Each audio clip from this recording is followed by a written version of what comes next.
Hello everybody, welcome back to my channel. If you're new here, welcome. This is Essential Patience and I Am Patience.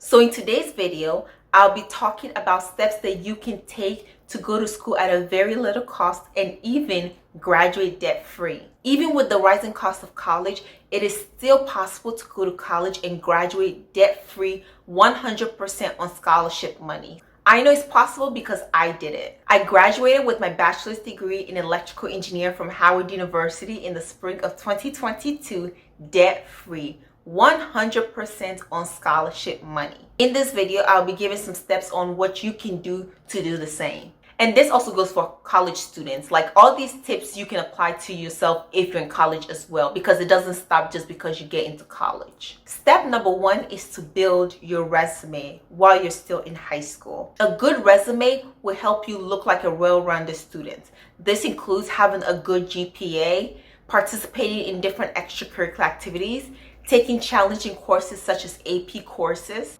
earning a lot of service hours, taking dual enrollment classes if they're available to you. The most important thing is to always do your best in all of your classes. Earn the highest GPA you can earn. It will make you a more competitive student, especially if you are going to be going for the merit-based scholarship, which is what I went for. It is very important that you have good GPA. It may also mean getting a really good SAT or ACT score. From personal experience, no, you don't need a perfect score, but the higher, the better. The earlier you start putting together a well-rounded resume, the better it is. Don't wait till you are 3 years into high school to start figuring out things to do. While that's not the end of the world, it's so much easier to start as a freshman taking AP courses, hiring a GPA. It is just really difficult to have, say, getting a 2.0 in your first 2 years of high school and then the third year getting a 4.0. That's still not going to raise your average enough to make you a competitive student. So study hard, participate in your school community and your community as a whole. Number two is to get your application together. These are things you don't have to wait till your last year of high school to do. You can do this during the summer before school starts. I would recommend that this is when you start figuring out what you're going to do in your last year of high school. And if possible, write it down in the calendar as to when things happen, because that year can get very busy. For example, when does FAFSA open? When it opens, you go in there, you get it done and complete.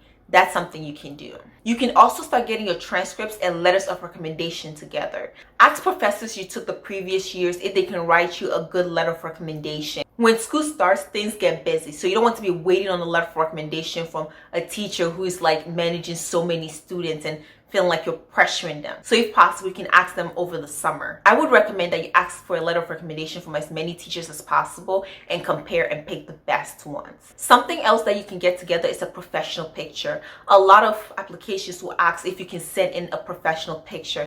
So be sure to take a picture and make several copies and just keep one on hand in case an application in the future asks you for a picture. Also, get your financial records together. At this stage, most people will be applying with their parents' finances. So you want to talk to your parents and make sure they're comfortable with letting you know some of those information, because several colleges, the FAFSA, and scholarships may want to know about that information. And last but not the least, get some stamps. A lot of applications you may need to mail it in, so just buy a sheet of stamps and be ready that you can just put it on and mail it. Step 3, apply for colleges as soon as possible.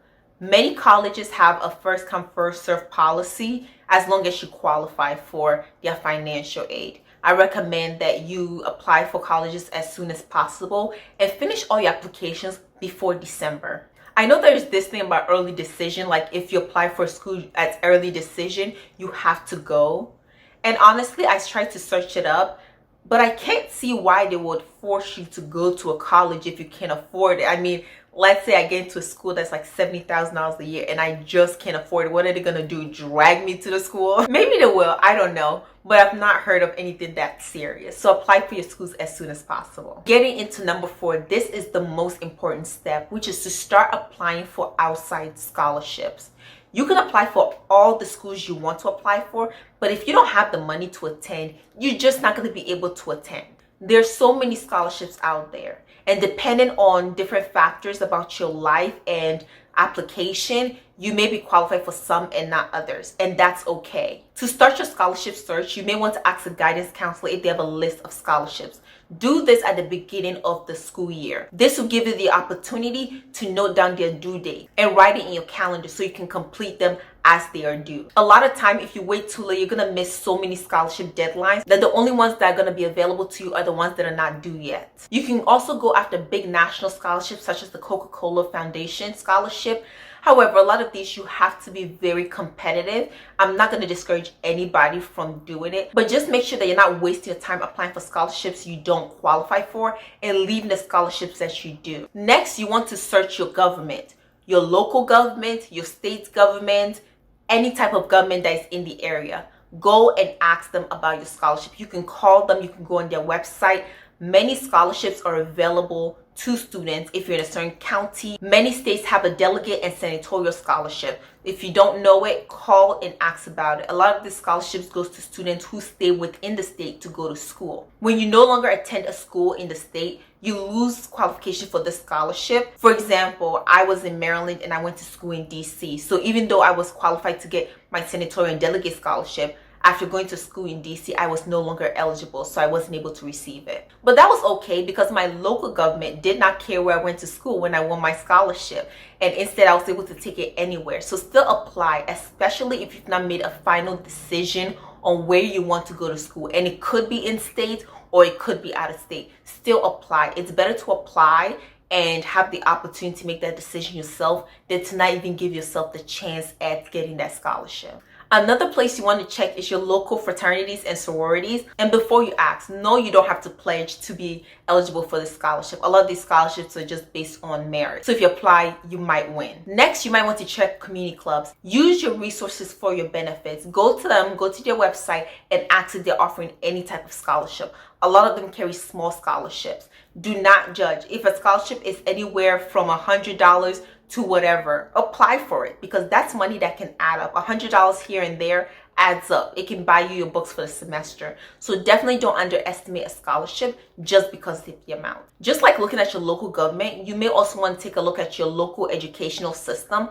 A lot of counties' educational systems have scholarship for students. A lot of these are merit-based scholarships and could be need-based as well. We'll get into that later. Ask them, do you have any scholarships? Call, email, do whatever you need to do. But a lot of them do host scholarships to promote the students and to award the students after graduation. Next, you want to take a look at big establishments. You would be surprised how many times there could be a deal between the county or the state that if they want to put a huge building in your county or a huge building in your area, they have to offer scholarship. This is what happened with me and the FedEx field. In Prince George's County, we have the FedEx field, and I live within 10 miles. I was eligible to apply for scholarship there, and luckily I was awarded it. It was such a huge honor, but if I didn't know to ask about that or to even look into it, I would not have known. Check out any big stadiums or establishments near you. It could even be a national harbor near you or a restaurant. Just ask them, do they have scholarships? And they will tell you. And last but not the least, you want to look at companies, big and small, for scholarships. There are so many companies that give scholarships, especially if you're going into a field that they support. Just Google search, what scholarship does this company offer? And a bonus tip here, look at your parents' company or whatever establishment they work for. Many companies offer scholarships to the children of their employees. So if your parents is working, go ahead and search if their company has any scholarship for the children of the employees, and they might. The internet is going to be your best friend. So get on there and search it up because there are so many out there and you just have to search to see what fits you and what you qualify for. So let's move on to the last part, which is the types of scholarships. I am sure we've all heard that there is a scholarship out there for everyone. And while sometimes people really stretch it, there really is a scholarship for everyone out there. Depending on your background, the type of GPA you have, or what you're even looking for, what you're trying to major in, your future goals, there's really a scholarship out there for everyone. You just have to look into it. So here I'm going to tell you the different types of scholarships that you can get, and basically to encourage you to know that there's scholarships out there that you do qualify for. You just have to be prepared to apply. So the first type of scholarship is institutional or a college scholarship. This is mostly what comes in your financial aid package. So if you apply for a school and they give you $25,000 for a year for 4 years, that's an institutional scholarship. A lot of times these will be based on different factors. It may require you to keep a certain GPA or for a certain income level to maintain the scholarship. The next type of scholarship is a first generational scholarship.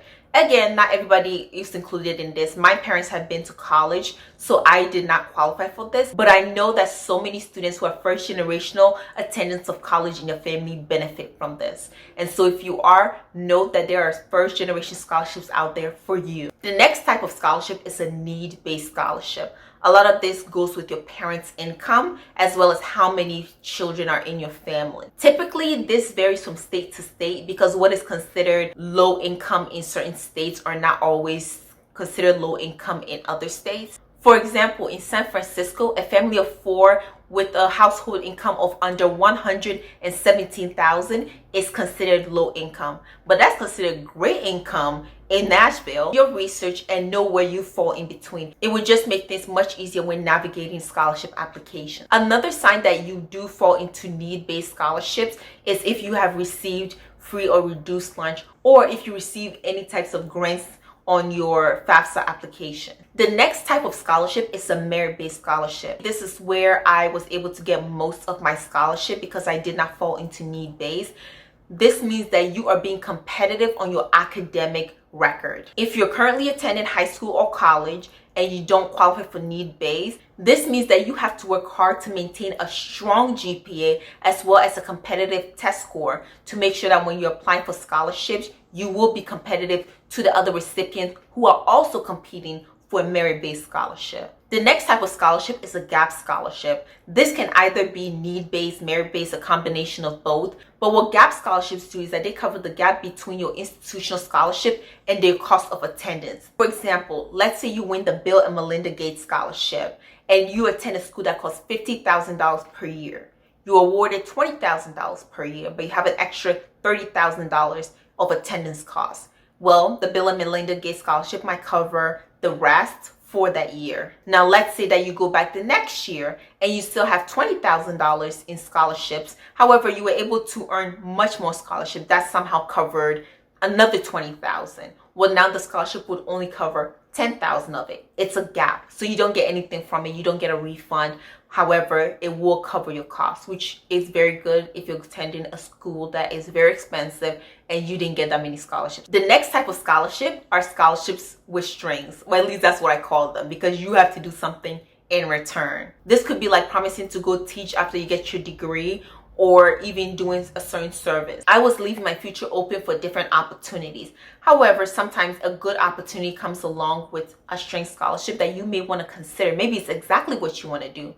So I'll say then apply for it. The next type of scholarships are gender-based and race-based. Now, while this may be a topic nobody wants to discuss, so a lot of people feel uncomfortable discussing, it's a thing, okay? There are scholarships for different people of different races as well as people of different genders. No, you're not going to get a scholarship for being a Black woman in engineering. You're going to compete with all the many other people who are competing with you. So nobody's going to hand you a scholarship, but those could be a qualification and you will have to compete with all the people who fit that criteria who do apply. And then this moves into the next scholarship, which are HBCU scholarships or Black Serving Institution Scholarship or Hispanic Serving Institution Scholarship or Asian Serving Institution Scholarships.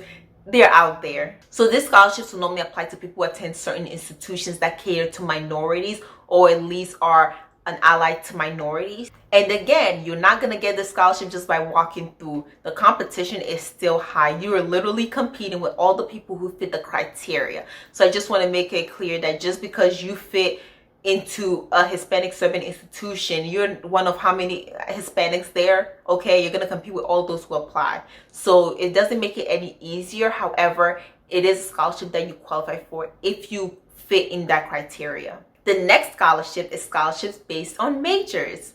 These are the types of scholarships I mostly focused on once I got into college. Most of my scholarships during my time in college were engineering-based scholarships. This means that they were sponsored either by companies that focus on engineering or organizations that focus on engineering. This is a strong suit because you're competing with people in your major. So again, you want to make sure that you have an above average GPA when it comes to your major to make you competitive, especially because a lot of these are more merit-based than need-based. But definitely look them up. They are there. Whatever major you're in, there are companies that sponsor scholarships for people within that major. The next type of scholarship is project-based scholarships. During my time in high school and college, I didn't do any of this, but I do know people who have done it. There are companies that you can do a project for and then they would give you a scholarship. I was offered one, but it was mostly to become a teacher at a summer camp and then get a scholarship. I chose not to pursue it, but they are out there. You could just do a project. It may not be for the summer. It could be during the school year, and then you'd be awarded with a scholarship. Last scholarship, of course, is military scholarship. You can get a scholarship for joining the military. I would say that please be careful with this. Like, don't just take advantage of it. Be serious if you actually want to join the military, because these are big life decisions.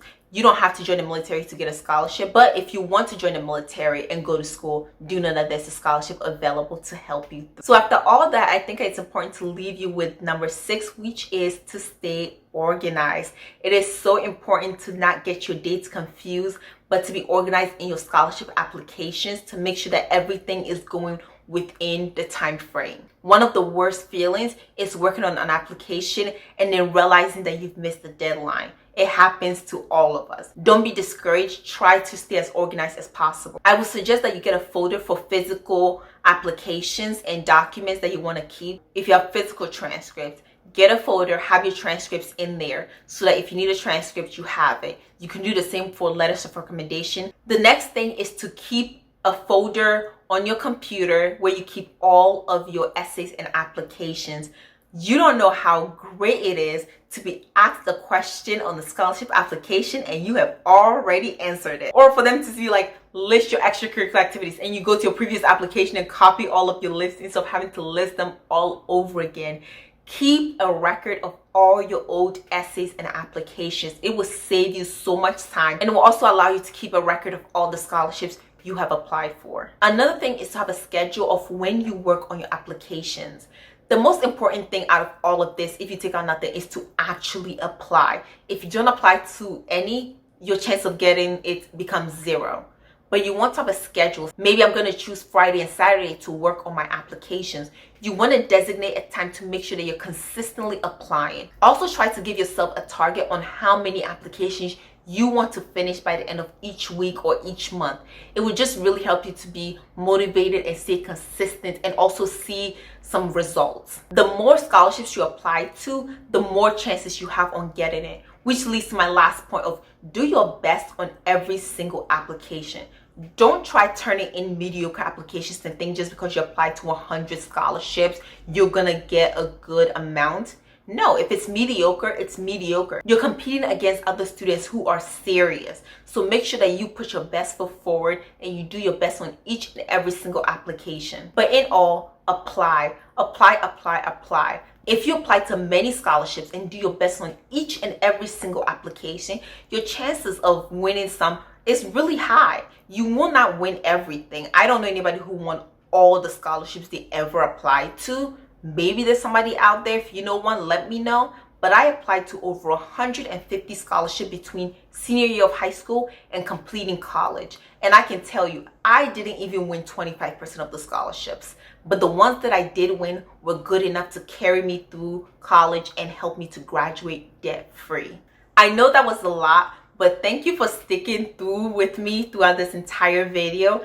I think this is really important information, especially in the climate we are in with student loan debt. I hope that this was helpful. Like, comment, and subscribe, and let me know in the comment section where this tip helpful. Are you going to implement any, or have you even tried any? And let me know how it worked out for you. But thank you for watching this video, and I'll see you in the next one. Bye.